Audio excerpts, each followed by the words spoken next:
Hello, നമസ്കാരം. അപ്പോൾ നമുക്ക് ഓണത്തിനുള്ള കൃഷിക്കുള്ള പച്ചക്കറി കുറച്ചൊക്കെ ആയിട്ടുണ്ട്. അപ്പോൾ നിങ്ങൾക്ക് കാണാമല്ലോ, നല്ല മഴയാണ്. അപ്പോൾ ഇപ്പോൾ ആയിട്ടുള്ള പച്ചക്കറികളൊക്കെ ഞാൻ കാണിച്ചു തരാം. അപ്പോൾ മഴക്കാലമായാലും പയറിനൊരു പ്രശ്നവുമില്ല കേട്ടോ. പയർ നന്നായിട്ട് വളരുന്നുണ്ട്, കണ്ടില്ലേ? പയർ നന്നായിട്ട് പിടിച്ചിട്ടുണ്ട്. അപ്പം ഞാൻ മഴ കഴിഞ്ഞതിന് ശേഷം പച്ചക്കറിയുടെ വീഡിയോ കാണിക്കാം. ഞാൻ മഴയായിട്ട് നിൽക്കുന്നതൊന്ന് കാണിച്ചെന്നേ ഉള്ളൂ. കുറച്ച് ദിവസം കഴിഞ്ഞിട്ട് അടുത്ത വീഡിയോ ചെയ്യാം. അപ്പോൾ ഇതേ നമ്മുടെ മഴയൊക്കെ മാറി നല്ലൊരു അന്തരീക്ഷമായിട്ടുണ്ട്. ഇതേ എൻ്റെ ഗാർഡനിലെ പൂക്കളാണ് നിങ്ങളീ കാണുന്നത്. എന്നെക്കൊണ്ടാവുന്ന രീതിയിൽ മുറ്റമില്ലെങ്കിലും കുറച്ചൊക്കെ പൂക്കളൊക്കെ ഞാൻ നട്ട് വളർത്തിയിട്ടുണ്ട്. അപ്പോൾ ഓണമായതുകൊണ്ട് കുറച്ച് പൂക്കളൊക്കെ ആയിട്ടുണ്ട്. അപ്പോൾ ഞാൻ പൂക്കളായ ചെടികൾ മാത്രമേ ഞാൻ കാണിക്കുന്നുള്ളൂ.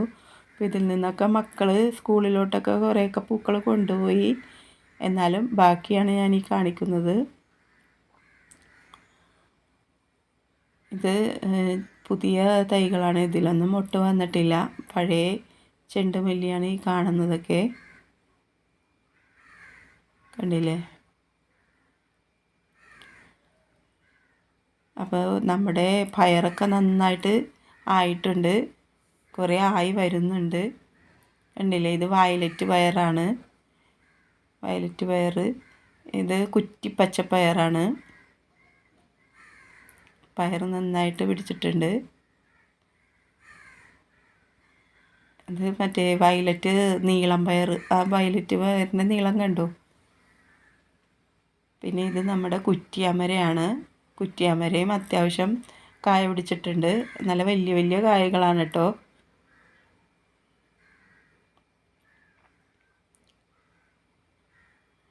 തക്കാളി ഒരെണ്ണം നന്നായിട്ട് ആയിട്ടുണ്ട്. ബാക്കി നല്ല മഴയായതുകൊണ്ട് പൂക്കളൊക്കെ കൊഴിഞ്ഞു പോയി. ഇപ്പോൾ കായ പിടിച്ച് വരുന്നതേ ഉള്ളൂ. കണ്ടില്ലേ? ഇത് വേറൊരു കുറ്റിയാമരയുടെ തൈയാണ്. ഇതിലൊക്കെ നിറച്ച് പൂക്കളും കായ്കളൊക്കെ ആയി വരുന്നുണ്ട്. പിന്നെ ഇത് നമുക്ക് കൃഷിഭവനിൽ നിന്ന് കിട്ടിയ പച്ചമുളകിൻ്റെ തൈയാണ്. ഇതിൽ നിറയെ പച്ചമുളക് പിടിച്ചിട്ടുണ്ട്. ചെറിയൊരു തൈയാണെങ്കിലും പച്ചമുളക് ആവശ്യത്തിനുണ്ട് കേട്ടോ ഇതിൽ.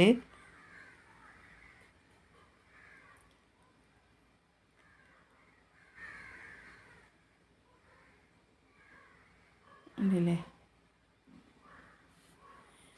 ഇതാണ് ആനക്കൊമ്പൻ വെണ്ട.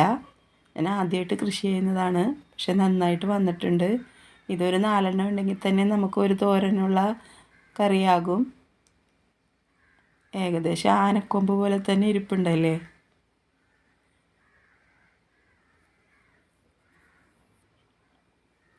ഇത് നമുക്ക് കൃഷിഭവനിൽ നിന്ന് കിട്ടിയ സാധാരണ പച്ച വെണ്ടയാണ്. പിന്നെ ഇത് ചുമന്ന വെണ്ട. ഇതൊക്കെ ധാരാളമായിട്ടുണ്ട് കേട്ടോ. പൂക്കളും കായ്കളൊക്കെ ഉണ്ട്. നമുക്ക് ഓണത്തിനുള്ളതുണ്ട്. പിന്നെ വഴുതന ഈ പ്രാവശ്യം കുറച്ച് കുറവാണ്.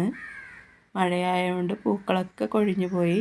ബാക്കിയുള്ളത് കായ പിടിച്ച് വരുന്നുണ്ട്. എന്നാലും നമുക്കൊരു സാമ്പാറിനുള്ളത് കിട്ടും. പിന്നെ ഇത് ഒരു പീച്ചിലുമായിട്ടുണ്ട്. പീച്ചിൽ ഇത് ഒരെണ്ണം വലുതായിട്ടുണ്ട്.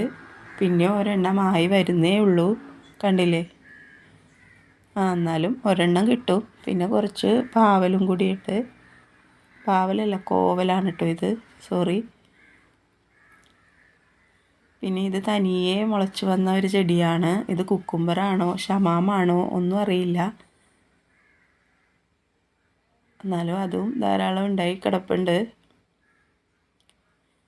പിന്നെ ഇതെൻ്റെ കറിവേപ്പിൻ്റെ തൈയാണ്. ഇത് ഞാനൊന്ന് ചട്ടിയിൽ നിന്ന് കുറച്ചുകൂടെ വലിയ പാത്രത്തിലോട്ട് മാറ്റി. ഇപ്പം നന്നായിട്ട് വളർന്നു വരുന്നുണ്ട്. അത് വലിയ ഇലയും ഇത് ചെറിയ ഇലയുമാണ്. അപ്പോൾ ഇന്നത്തെ കൃഷിക്കാഴ്ച ഇത്രയൊക്കെ ഉള്ളൂ. അപ്പോൾ ഓണത്തിനുള്ള പച്ചക്കറി റെഡിയായതാണ് ഇപ്പോൾ നിങ്ങൾ കണ്ടത്. അപ്പോൾ പയർ കുറച്ചധികം കിടപ്പുണ്ട്. അപ്പോൾ ഞാൻ ഇപ്പോൾ ആയി കിടക്കുന്ന കുറച്ച് പയർ വിളവെടുക്കുന്നുണ്ട്. അപ്പോൾ ഇതേ ഞാൻ കുറച്ച് പയർ വിളവെടുത്തു. 3 തരം പയറുണ്ട് കേട്ടോ. അപ്പോൾ ഇത്രയൊക്കെ ഉള്ളൂ ഇന്നത്തെ എൻ്റെ വീഡിയോ. അപ്പോൾ എല്ലാവരും എൻ്റെ ചാനൽ ഒന്നും മറക്കാതെ സബ്സ്ക്രൈബ് ചെയ്യണേ. അപ്പോൾ എല്ലാവർക്കും എൻ്റെയും എൻ്റെ കുടുംബത്തിൻ്റെയും ഓണാശംസകൾ. Okay, thank you.